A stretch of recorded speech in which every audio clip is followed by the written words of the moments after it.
أعوذ بالله من الشيطان الرجيم. بسم الله الرحمن الرحيم.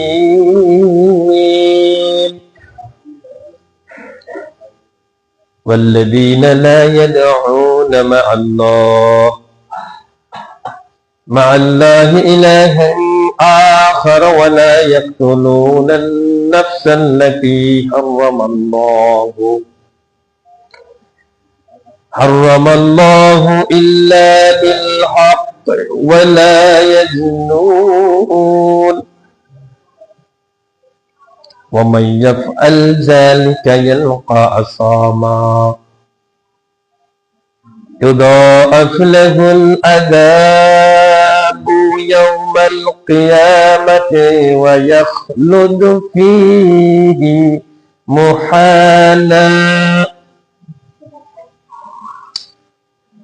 সাদাকাল্লাহুল মাওলানা আল-আযীম। মহান রবের দরবারে শুকরিয়া জানাই, যেই পালনকর্তা, যেই রিজিকদাতা, যেই আশ্রয়দাতা, যেই বিধানদাতা আমাদেরকে শারীরিক সুস্থতার সাথে মসজিদে আসার এবং বসার তৌফিক দান করলেন। সবিল আলহামদুলিল্লাহ। শত শত কোটি কোটি দরুদ সালাম জনাবে মুহাম্মদুর রাসূলুল্লাহ সাল্লাল্লাহু আলাইহি ওয়াসাল্লামের উপর, যিনি জীবনের প্রতিটি মুহূর্ত উম্মতের জন্য চিন্তা ফিকির করে গেছেন, উম্মতের জন্য জীবনের 63টি বছর কুরবান করে গেছেন এবং কিয়ামতের মাঠেও সেই কঠিন মুসিবতের সময় হাসরের ময়দানে যখন সবাই কাঁদতে থাকবে, ইয়া নফসি করে নিজের জীবনকে নিজেকে যখন রক্ষায় ব্যস্ত থাকবে, সেদিন যেই নবী, যেই হাবিব, যেই রাসূল সাল্লাল্লাহু আলাইহি সাল্লাম সবকিছুকে ভুলে গিয়ে শুধুমাত্র তার উম্মতের জন্য কাঁদবেন, সেজদায় পড়ে লুটিয়ে বলতে থাকবেন, রব্বি হাবলি উম্মতি, রব্বি হাবলি উম্মতি। হে আমার রব, হে আমার আল্লাহ, আমার উম্মতের কি হবে, আমার উম্মতের কি হবে।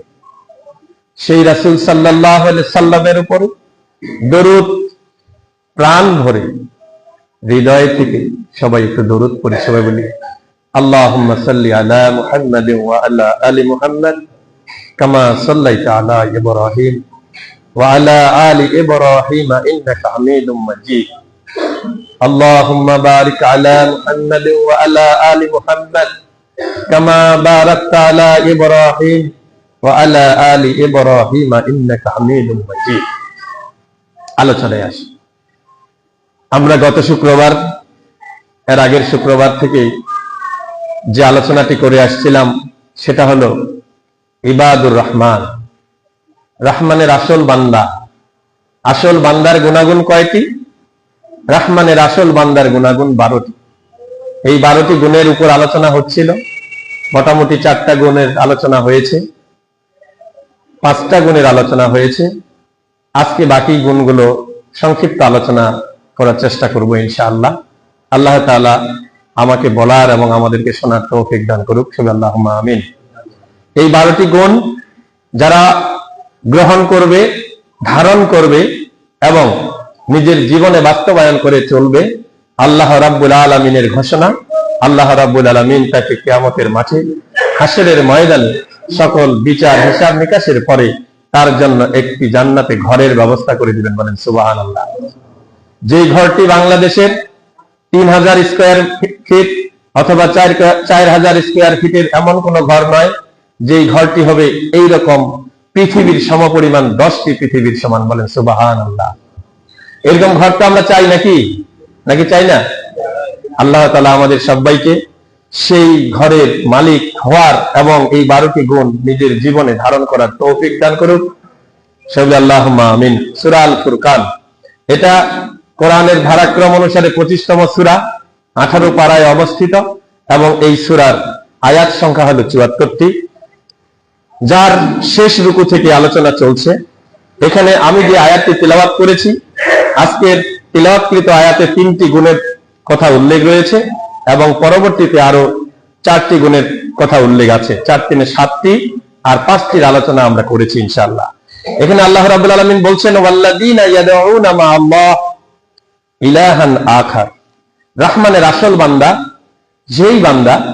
যে বান্দা কিয়ামতে হাসরের মাঠের পরে, বিচার হিসাবের পরে জান্নাতে একটি ঘর চায়, ঘরের আকাঙ্ক্ষা করে, ঘর পাবে, যার জন্য আল্লাহ রাব্বুল আলামিন একটি ঘর তৈরি করে রাখবেন। সেই বান্দাটি হচ্ছে এমন বান্দা যে আল্লাহ ছাড়া আর কাউকে উপাস্য এবং রব হিসেবে মানে না। সুবহানাল্লাহ বলে। আল্লাহ ছাড়া আর কাউকে রব হিসেবে আমরা মানি না, অর্থাৎ আল্লাহ ব্যতীত আর কাউকে বিধানদাতা হিসেবে আমরা কবুল করব না। একমাত্র বিধানদাতাকে আল্লাহ। আমরা নামাজের শুরুতে, নামাজে দাঁড়িয়ে অনেকেই বলে যায় নামাজের দোয়া, আসলে যায় নামাজের দোয়া না, এটা হলো নামাজেরই দোয়া। যা অনেকেই আমরা বলি, ইন্নী ওয়াজ্জাহতু ওয়াজহিয়া লিল্লাযী ফাতারাস সামাওয়াতি ওয়াল আরদ হানিফাও ওয়া মা আনা মিনাল মুশরিকিন। কেন বলি এই দোয়াটা? আমরা সেখানেই বলি যে আল্লাহ, আমি তোমার দিকে মুখ ফিরালাম, যিনি আকাশ এবং পৃথিবীর মালিক, এই বিশ্ব ব্রহ্মাণ্ডের মালিক যিনি মালিক, আমি রব তোমার দিকে মুখ ফিরালাম, আর আমি মুশরিকদের অন্তর্ভুক্ত নই। তার মানে আমি আমার নফসকে, আমার ইয়াকিনকে, আমার বিশ্বাসকে আমি ক্লিয়ার করলাম আল্লাহর কাছে যে আমি মুশরিকদের অন্তর্ভুক্ত নই। তারপরেই কিন্তু আমাদের সালাত আদায় করা হয়। আমরা হাজী সাহেবরা যারা হজে যান, তারাও সেখানে আল্লাহ আগেই প্রশ্ন করে বসে যে তুমি যে এত দূর দূরান্ত থেকে আমার বাইতুল্লাহ জিয়ারত করতে আসছো, আগে তুমি সাক্ষ্য দাও, তুমি কেন আসছো, আসলে তুমি আমার সঙ্গে শরীক করো কিনা। আমরা সেখানেও বলি, কি বলি? ইন্নাল হামদা ওয়ান নি'মাতা লাকা ওয়াল মুলক লা শারীকা লাক। সেখানেও আমরা বলি যে আল্লাহ, পৃথিবীর সকল নিয়ামত, সকল প্রশংসা, সমস্ত সবকিছুর মালিক একমাত্র তুমি, আর লা শারীকা লাক, তুমি ছাড়া কোনো মাবুদ নেই, তোমার কোনো অংশীদারিত্ব নেই। হজ করতে গেলেও সেখানে এই স্বাক্ষর প্রদান করতে হয়। আমরা যে কাজেই যাই, ইসলামের যে ইবাদতেই করতে যাই, আপনার আমার ইয়াকিন, আপনার আমার বিশ্বাস যদি এটা না থাকে যে একমাত্র বিধানদাতা, একমাত্র পালনকর্তা, একমাত্র সাহায্যকারী, একমাত্র সৃষ্টিকর্তা আমার রব, তিনি আমাকে সুস্থতা দান করেন, তিনি আমাকে অসুস্থতা দান করেন, এই বিশ্বাস যদি না থাকে, তাহলে আপনার আমার কোন ইবাদত কাজে আসবে না। কারণ হাক্কুল্লাহ হাক্কুল ইবাদ, হাক্কুল্লাহ হচ্ছে আল্লাহ তাআলার হক। আল্লাহ তাআলা কিয়ামতের মাঠে যে বিচার শুরু করবেন, সেই বিচার যখন হাক্কুল্লাহর বিচার শুরু করবেন, প্রথম শুরু করবেন শিরকিয়াতের বিষয় নিয়ে, যে আমি আমার জীবনে শিরকের কোনো গুনাহ আছে কিনা। কারণ আল্লাহ রাব্বুল আলামিন ঘোষণা করেন যে আমার বান্দারা, হাদিসে কুদসিতে আল্লাহ রাব্বুল আলামিন বলেন যে আমার বান্দাদের যদি আকাশ পৃথিবী সমপরিমাণ গুনাহ নিয়ে আমার কাছে হাজির হয়, আর সেখানে যদি কোন শিরকের গুনাহ না থাকে, তাহলে আমি রব হিসেবে, আমি রহমানুর রহিম হিসেবে, আমি গফুর হিসেবে, আমার নামের বরকতে আমি ক্ষমা করে দিতে পারি। বলেন সুবহানাল্লাহ। কিন্তু যদি শিরকের কোনো গুনাহ থাকে, আমি রব হিসেবে ক্ষমা করতে রাজি না, আমি ক্ষমা করতে করব না। আমি সেদিন আমার ওই নামের বৈশিষ্ট্য ধারণ করব, ওই নামের গুণাগুণ ধারণ করব, যেই নাম পৃথিবীতে তোমরা শুনেছো, যে নামটি হচ্ছে কাহ্হার। বলেন নাউজুবিল্লাহ। কাজেই ওয়াল্লাযীনা লা ইয়াদউনা মা আল্লাহ ইলাহান আখার, যে ব্যক্তি জীবনে কোন শিরকের গুনাহ যার জীবনে থাকবে না, যে শিরককে বাঁচিয়ে চলবে, শিরককে বেছে বেছে চলবে, এই রহমানের বান্দা, ইবাদুর রহমান, আল্লাহর রহমানের শরীফ বান্দা, ভালো বান্দার বৈশিষ্ট্য হবে, 6 নম্বরের বৈশিষ্ট্যটা হবে যে আমরা আল্লাহর সাথে শরীক করব না। আল্লাহ তাআলা আমাদের সবাইকে আল্লাহর সাথে শরীক করা থেকে মুক্ত রাখুক, সবিল আল্লাহুম্মা আমিন। ওয়ালা ইয়াকতুলুনা আন-নাফসা আল্লাতী হারামাল্লাহু ইল্লা বিল হক। 7 নাম্বার গুণে গুণান্বিত হতে হবে। 7 নাম্বার গুণটা হচ্ছে, যে ব্যক্তি সঙ্গত কারণে অন্যায়ভাবে হত্যা করে, বলেন নাউজুবিল্লাহ। আমাদের দেশে তো হত্যা করে না কেউ কাউকে, বোধহয় 5ই আগস্টের পর অদ্যাবধি আমরা মানুষে নিজেরা নিজেদের মধ্যে 229টা হত্যা হয়েছে, 229টি খুন হয়েছে শুধুমাত্র নিজেদের মধ্যে। স্বৈরাচার 15.5 বছরের স্বৈরাচারী শাসন আমরা দেখেছি। সেই শাসনে যে খুন হয়েছে এখন তো বোধহয় হয়নি। এই কত কয়েক মাসে যদি এই খুন হয়, আল্লাহ রাব্বুল আলামিন বলেছেন ইবাদুর রহমান, রহমানের আসল বান্দা, তার গুণাগুণ হলো তারা কতল করবে না, হত্যা করবে না। এদের মধ্যে হত্যার কোন গুণ, হত্যার কোন পাপ, হত্যার কোন পাপের ছোঁয়া তাদের মধ্যে থাকবে না। ওয়ালা ইয়াকতুলুনা আন-নাফসা, তারা কোন নফস, কোন প্রাণ হত্যা করবে না। মানুষ প্রাণ, একটি গাছও প্রাণ, একটি গরু, হাঁস, মুরগি, ছাগল এটাও প্রাণ। তবে আল্লাহ রাব্বুল আলামিন এখানে বলা হয়েছে সঙ্গত কারণ, যেগুলোকে হত্যা করার অনুমতি দিয়েছেন, যা হত্যা করা যাবে এবং ভক্ষণ করা যাবে, যার অনুমোদন আছে, সেটা আমরা করতে পারবো। কিন্তু একজন মানুষ আরেকজন মানুষকে হত্যা করতে পারবে না। কেন পারবে না? কারণটা কি? কারণটা হলো, আপনি সাইকেল তৈরি করতে পারেন, মোটর সাইকেল তৈরি করতে পারেন, এরোপ্লেন তৈরি করতে পারেন, আপনি অনেক কিছু তৈরি করতে পারেন, বানাতে পারেন, কিন্তু আপনি একটি মানুষ তৈরি করতে সক্ষম নন। সক্ষম কি কেউ মানুষ বানাতে পারে? মানুষ বানায় কে? আল্লাহ। আল্লাহ রাব্বুল আলামিন মায়ের গর্ভে একটি সামান্যতম পানি থেকে, সামান্যতম বিন্দু ফোঁটা থেকে আস্তে আস্তে করে সেখানে রক্ত মাংস তৈরি করে, সেখানে বডি স্ট্রাকচার তৈরি করে, সেখানে মানুষের 5টি শক্তি দান করেন। আকল শক্তি, ঘ্রাণ শক্তি, দৃষ্টি শক্তি, শ্রবণ শক্তি। এই ধরনের 5টি শক্তি তিনি আল্লাহ তাআলা তার রব নামের কারণে তিনি সেখানে দেন। এই মানুষ যেহেতু আমি তৈরি করতে পারি না, এই মানুষকে হত্যা করার কোনো অধিকার, কোনো এখতিয়ার আমার নাই। এই মানুষ হত্যা করবে না। ইবাদুর রহমান, রহমানের আসল বান্দা। তবে নিজেকে হত্যা করা যায় নাকি বলেন? মানুষকে হত্যা করা যায় না, তো নিজেকে হত্যা করা যাবে তো? নাউজুবিল্লাহ, নিজেকেও হত্যা করা যাবে না। কারণ এই প্রাণটি আমার তৈরি নয়, আর এই প্রাণটির মালিক আমি নই। আমার এই প্রাণের মালিক কে? আল্লাহ। হাদিসে আসছে, কেউ যদি নিজেকে হত্যা করে, নিজেকে হত্যা করে, আর সে যদি বিষ খায় নিজেকে হত্যা করে, তাহলে কিয়ামতের দিন হাসরের মাঠে বিচারের পর সে জাহান্নামে শুধু বিষ খাইতে থাকবে। বলেন নাউজুবিল্লাহ। কেউ যদি গলায় ফাঁস টাঙিয়ে মরে, তাহলে সে সারা জীবন ওই জাহান্নামে শুধু ফাঁসেই টাঙাবে। যে অবস্থায় নিজেকে কতল করবে, জাহান্নামে তার বৈশিষ্ট্য হবে তাই। এই জন্য আল্লাহ রাব্বুল আলামিন বলেন, ওয়ালা ইয়াকতুলুনা আন-নাফসা আল্লাতী হারামাল্লাহু ইল্লা বিল হক। রহমানের আসল বান্দা কখনো সঙ্গত কারণ ছাড়া হত্যা করতে পারে না। রহমানের বান্দার আরেকটি গুণ হলো, 8 নাম্বার গুণ হলো ওয়ালা ইয়াজনুন। ওয়ালা ইয়াজনুন, যারা ব্যভিচার করে না। যারা ব্যভিচার করে না। বাংলাদেশে তো জানা ব্যভিচার নাই মনে হয়। আজকে বাংলাদেশের কয়েকটি প্রেক্ষাপট এত জঘন্য হয়ে গেছে, যার জন্য বাংলাদেশ আজকে উত্তপ্ত। তার 1 নম্বর হচ্ছে নেশা, 2 নম্বর হচ্ছে জেনা ব্যভিচার। এই জেনা ব্যভিচারকে রোধ করতে গেলে আমাদের কিছু করণীয় বর্জনীয় আছে।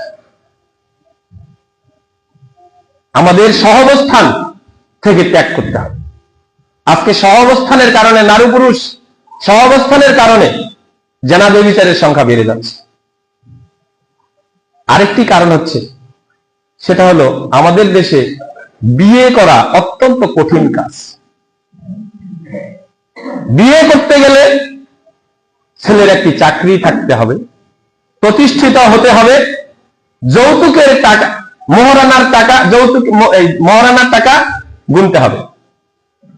আর মেয়েদের ক্ষেত্রে সুন্দরী হতে হবে, পছন্দের তো হতেই হবে, সাথে যৌতুকের টাকা গুনতে হয়। আজকে মেয়ের বাপ একটি মেয়েকে জন্ম দেওয়ার কারণে মনে হয় কি অপরাধ করে ফেলেছে। তার নিজের মেয়ের গহনা টাকা পয়সা তো দিতেই হয়, যৌতুক দিতে হয়, নিজের পরিবারের আত্মীয় স্বজনকে দাওয়াত করে খাওয়াতে হয়, আবার বেহাই মশায় বেটার বাপদের দাওয়াত করে খাওয়াবে, সেই টাকাটাও দিতে হয়। বলেন ঠিক না বেটি? আজকে বিয়ে বাংলাদেশে কঠিন হওয়ার কারণে জেনা ব্যভিচার সহজ হয়ে গেছে। জেনা করার জন্য কি লাগে? জেনা করার জন্য কিচ্ছু লাগে না, শুধু দুইজনের সম্মতি লাগে। ঠিক না বেটি? আসুন, আমরা এই জেনা ব্যভিচার রোধ করতে গেলে আমাদের বিয়েটাকে সহজ করতে হবে। বিয়েকে সহজ করতে হবে। মহারানার বিষয়ে রাসূল সাল্লাল্লাহু আলাইহি সাল্লামকে এক সাহাবী এসে বলেন, ইয়া রাসূলুল্লাহ, আমি বিয়ে করব, আমি বিয়ে করতে চাই। রাসূল সাল্লাল্লাহু আলাইহি সাল্লাম বললেন, তোমার কাছে কি মহারানা আছে? সাহাবী বলেন, ইয়া রাসূলুল্লাহ, আমার কাছে আমি ছাড়া, আমার এই বডি ছাড়া, বডিতে যা আছে ছাড়া আর কিছু নেই। রাসূল সাল্লাম বললেন, ঠিক আছে, যাও। তিনি মনে মনে ভাবতে লাগলেন তার বিয়েটা কিভাবে দেয়া যায়, কার সঙ্গে দেয়া যায়। তিনি যাওয়ার সময় তাকে জিজ্ঞাসা করলেন, তুমি কি কোরআন জানো? সাহাবী বললেন, ইয়া রাসূলুল্লাহ, আমি কোরআন পড়তে জানি, আমি কোরআন জানি। তিনি খুঁজতে খুঁজতে মনে মনে এক মহিলাকে পাইলেন, জিজ্ঞাসা করলেন, তোমার কি বিয়ে হয়েছে? মহিলা উত্তর দিল যে না, আমার বিয়ে হয়নি। তারপরে বলল যে তুমি কি কোরআন পড়তে জানো? মহিলা উত্তর দিল যে ইয়া রাসূলুল্লাহ, আমি কোরআন পড়তে শিখিনি। আল্লাহ রাসূল সাল্লাল্লাহু আলাইহি সাল্লাম ওই মহিলার সাথে ওই যুবকের, ওই সাহাবীর বিয়ের প্রস্তাবনা দিলেন এবং পরবর্তীতে বিয়ে সংগঠিত করে দিলেন। যে বিয়েটি হয়েছিল মসজিদের ভিতরে, যে বিয়েটি হয়েছিল কোন যৌতুক ছাড়া, যে বিয়েটি খানাপিনা ছিল মাত্র কয়েকটি খেজুর, মাত্র কয়েকটি খেজুর মিষ্টি মুখ। যে বিয়ে সম্পাদন করার পরে আল্লাহ রাসূল বললেন তার সাহাবীকে যে তোমার স্ত্রী কোরআন পড়তে জানে না আর তুমি কোরআন পড়তে জানো। মহিলাকে বললেন, তোমার স্বামী তোমাকে প্রতিদিন কোরআন সহি শুদ্ধভাবে তিলাওয়াত শিক্ষাদান করবে, এটাই হবে তোমার জন্য মহারানা। বলেন সুবহানাল্লাহ। মহারানাকে সহজ করতে হবে। 5 লাখ, 8 লাখ, 10 লাখ প্রেস্টিজ, মহারানা বেশি না হলে প্রেস্টিজ যায়। আমার সব আত্মীয় স্বজন, ভাই ভাতিজি ভাগিনীর মহারানা 10 লাখ, আমার বেটির মহারানা 2 লাখ হইলে আমি সমাজে ছোট হয়ে যাব, হেও হয়ে যাব। এই ধরনের চিন্তা চেতনা আছে না নাই? বলেন আছে। আসুন আমরা বিয়েকে সহজ করি, তাহলেই আমাদের জেনা ব্যভিচার অন্তত কমতে বাধ্য হবে। আরো আনুষঙ্গিক অনেকগুলো আলোচনা আছে। আমরা সব দিক থেকেই নিজেকে, নিজের অবস্থানটাকে যদি শক্ত করতে পারি, ইনশাআল্লাহ আমরা সমাজ থেকে এটা দূর করতে সক্ষম হব। আল্লাহ রাব্বুল আলামিন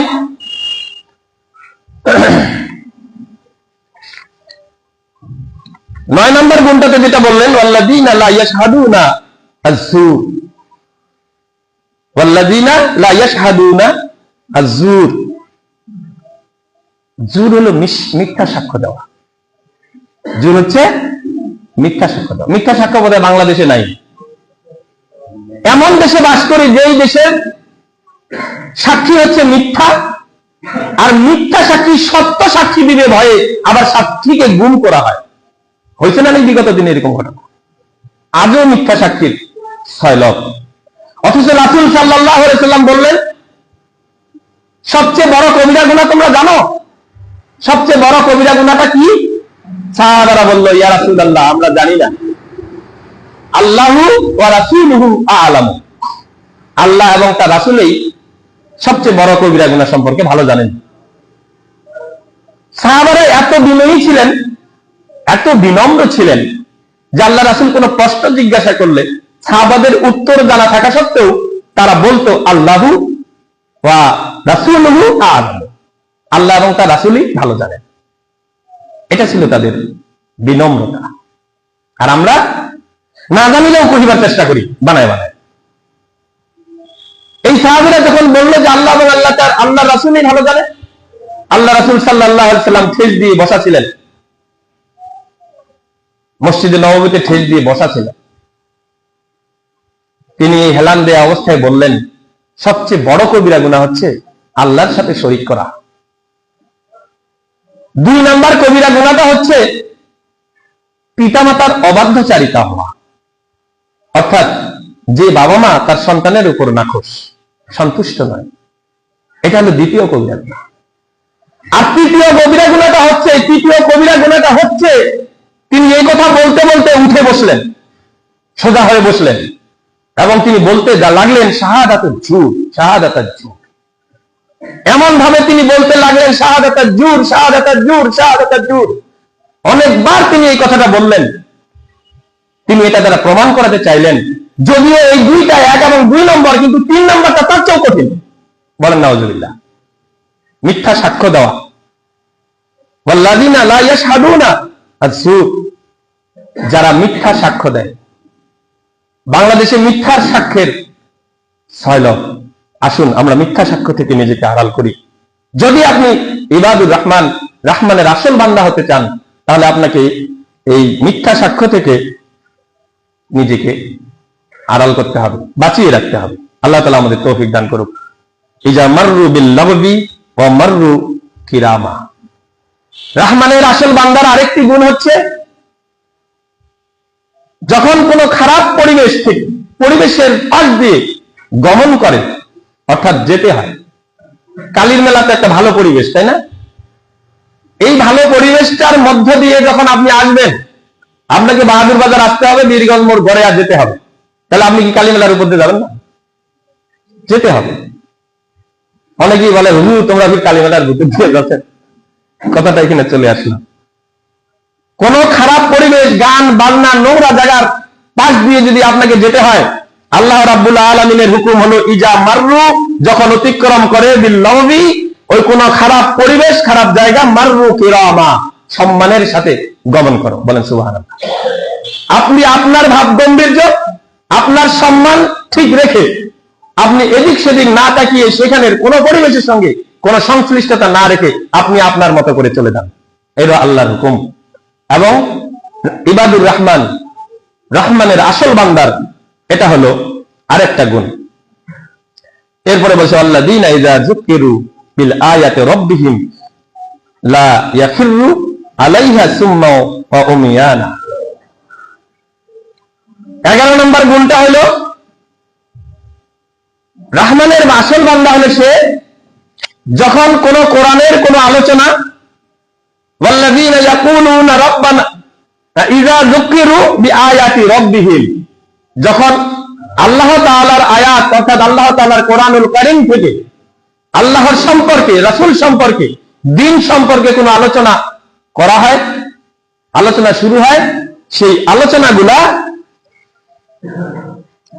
সে ভালো করে শোনে। ওয়া ইয়াখিরু আলাইহা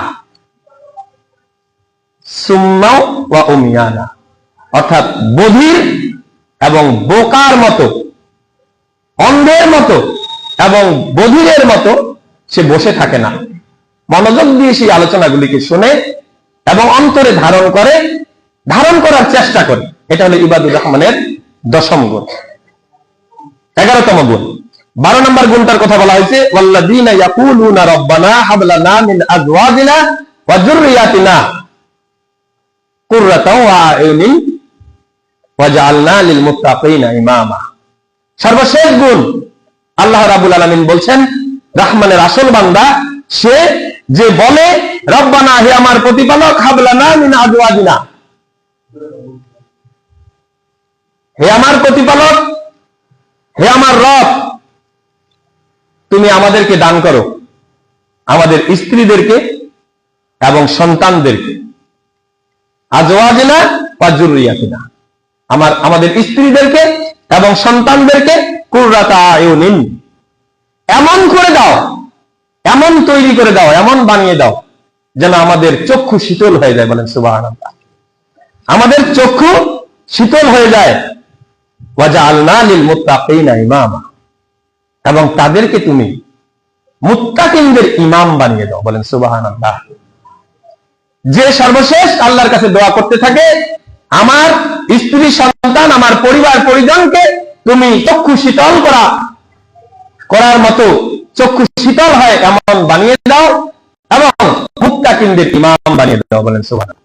আল্লাহ তাআলা আমাদেরকে এই 12টি গুণ ধারণ করে আল্লাহর জমিনে চলার তৌফিক দান করুক, এবং আমাদের জন্য যেন একটা অ্যাপার্টমেন্ট, একটা ঘর জান্নাতে আল্লাহ তাআলা সুযোগ করে দেন, সেই তৌফিক দান করুক। আল্লাহুম্মা আমিন।